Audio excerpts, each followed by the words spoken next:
Hey guys, so after my last video, I've gone completely sober for War Thunder, but with Battlebit Remastered coming to early access, it feels more like I've just graduated from cocaine to that Walter White 99.1% pure meth. I log off from work and I decide to hit up a few games of Battlebit and boom, it's 9 o'clock.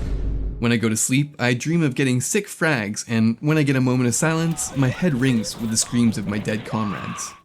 In other words, Battlebit, it's pretty good. It's a Battlefield-style FPS that's been made by only like 3 guys and has been in development for over 7 years. I've been following this game for a handful of months now, participating in the open playtests, and I think it's really worth checking out. It has the classes, in-depth weapon customization, vehicles, and fast-paced, medium-ish time-to-kill combat of the Battlefield franchise, combined with some elements from tactical shooters like Squad or Insurgency, like leaning, dragging bodies, needing to bandage yourself and your teammates, and being able to build minor fortifications. And I'm really impressed with how the devs have combined elements from both casual and hardcore games together to make something that mechanically actually works really well. It doesn't just feel like a mashup of different mechanics, it has its own sort of charm and take on them. Like it has destructible buildings like Battlefield, but it takes it to the next level by making almost every single building have interiors, with most of the walls being destructible. And every class has tools to destroy walls like C4 or sledgehammers. And destroying walls feels really important. It lets you get the drop on enemies on the other side, opens up paths or firing angles, or denies enemies cover.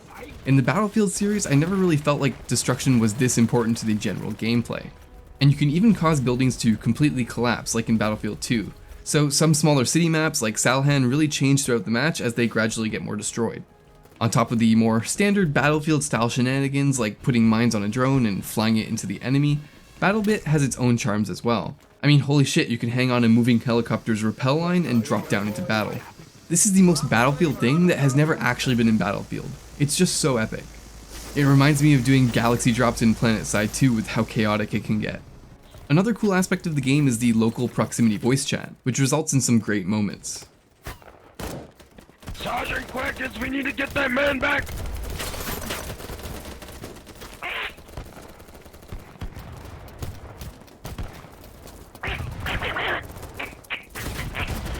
Sergeant Quackers, get that gun set up, we gotta move! Oh, he's here! That son of a bitch, he done shot you! Ah, damn it! Ah, you gonna pay for that! You coming in the hole, boy! Sergeant Quackers! He got Sergeant Quackers! Oh, he's alive! And enemies can hear you and talk to you as well. Hey man, turn around. I don't wanna.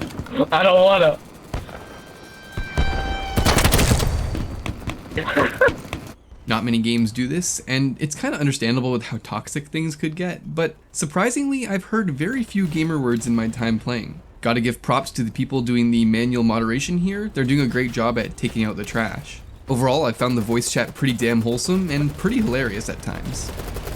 We're in the trees! Frags out! Frags out! Left, look! There's a lot of left. Frags out! Throw some fucking knees! I'm down. Get the fuck up! Suppressive fire! They're on the left, they're hiding in the fucking grass! Aim low! Take their fucking heads off! Just keep resting them, bro. Get the fuck up, we're sitting ducks! Charge in there! I wanna get up! Get up! Oh god. But if you know anything about this game, you know already that the most impressive thing by far is that they figured out a way to make 127 versus 127 player matches work. 254 players on a single battlefield on a single server. Look, it doesn't matter that this game has simple graphics, okay? That is absolutely nuts. Clearly these devs know what they're doing when it comes to optimization and netcode because the game runs buttery smooth, and I've only had a few hiccups when it comes to my connection. And in terms of gameplay and the flow of combat, having servers with this many people surprisingly works quite well. It can be a clusterfuck at times, but the good kind. And I think this has a lot to do with how the mechanics pace the fights. Movement and aiming is incredibly agile and snappy, so you can go on fast COD-style tears, but you get punished pretty hard for getting caught out. The game has medium to high time to kill, which means that you can get sprayed down fairly quick, especially since there are quite a few guns which become laser beams when you put the right attachments on them. Also, your health doesn't regenerate unless you're healed by a medic, and getting hit has a chance to cause you to bleed, which will quickly kill you if you don't bandage. This all forces you to find cover and push strategically with your team. I do think that some maps and modes work better than others with this many players. I know that this is a big personal preference thing, but I just don't like Frontline, which is basically a tug of war mode. Because you're only fighting over a few points at a time, all 254 players are crammed in a much smaller space than they would typically be on these maps. And it quickly devolves into a head-to-head slugfest where each team is just head-on charging into each other, spamming nades and bullets from whatever cover they can find. This is even worse on very linear maps like Wakistan or Bali, where in any mode teams are generally forced down a corridor. I can't express how lame I think the bridge in Wakistan is. It's giving me flashbacks to Foxhole Bridge battles. It's literally just brain dead brute force running into each other. I just don't find these types of maps as fun as the larger maps with vehicles on Conquest mode. Finding flanking routes to ambush enemies, using vehicles to go behind enemy lines or to support your team's pushes, and turning the game around with a good back cap is just so much more engaging because you actually have to use your brain. People can have their preferences, no matter how trash they are, but unfortunately this game uses a voting system to determine the next mode and map, and for some reason everyone keeps picking these shitty ones. We keep ending up playing no-brain linear maps like Wakistan and Basra constantly, but hardly play maps like Isle or multi-islands. I swear in my almost 40 hours playing since the game came out, I must have played multi-islands like only 3 times so far. Maybe the community is full of people with a second-long attention span that can't handle not shooting at something for a few seconds. Perhaps the devs should add Subway Surfers gameplay to the side of the screen so that these people can stomach running some distance to a capture point. One way to fix this could be to make certain servers only run certain modes. Think of Conquest or Rush only servers from Battlefield, and then have the maps rotate through them so that each map gets played equally. And this way people could also just play the modes that they want.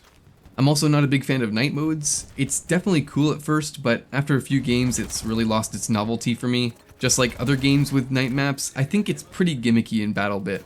Because everyone is using night vision goggles, the dark doesn't really affect the gameplay. It's basically just day but with a green filter where you can't use long range scopes and people can occasionally blind you with flares and flashlights. On a more positive note, I think they've done a great job with the vehicles, making them feel powerful to use while also being easy for infantry to take out.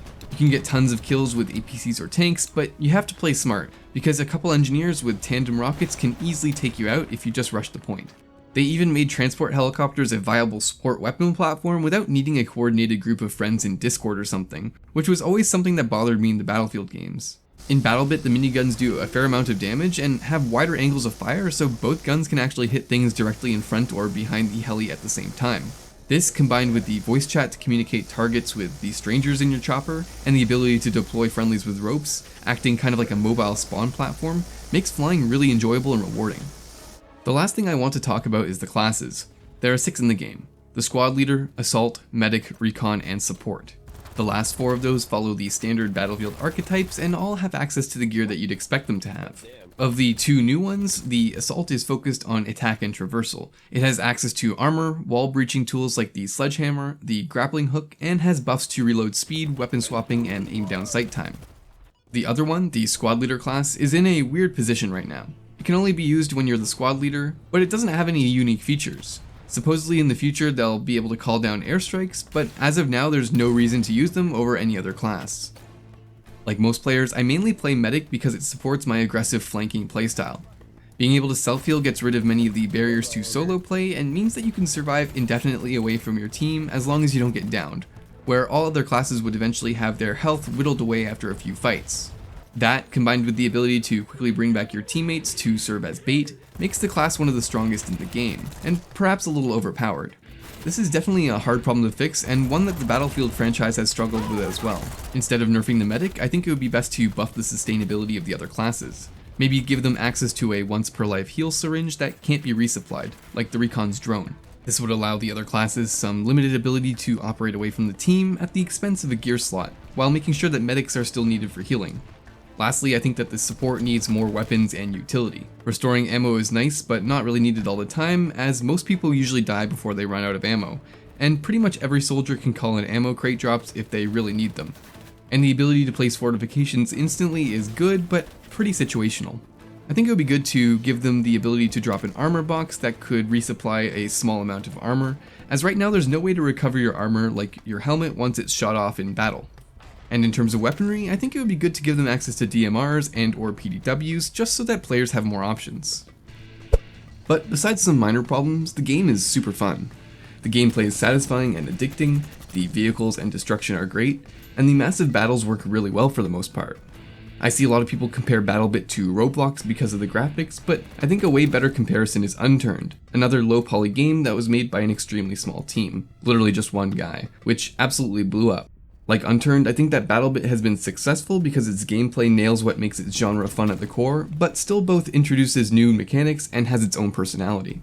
And of course, the low price and system requirements also make it super accessible. For only 15 bucks, this is just an absolute steal. And I also want to say that with the massive amount of players that have joined since launch, it's really impressive that the servers have not only not exploded, but have actually been incredibly stable. I've not had any issues with losing connection, rubber banding, lag, or even being able to join a game. Somehow, the 3 devs who have made this game have had a more stable launch than a lot of AAA studios. Just goes to show that the devs were absolutely right to wait to release this game until they absolutely knew it was ready. And it definitely deserves the crazy success that it's seen so far. This is the type of game that does Steam's early access system justice, and I can't wait to see where Battlebit goes in the next few years. TLDR, buy this game, and don't vote for night maps or I'll hide a Lego in your shoes. Thanks for watching, and if you enjoyed the video, it really helps me out if you leave a like, comment, or subscribe, and I'll see you guys on the next one.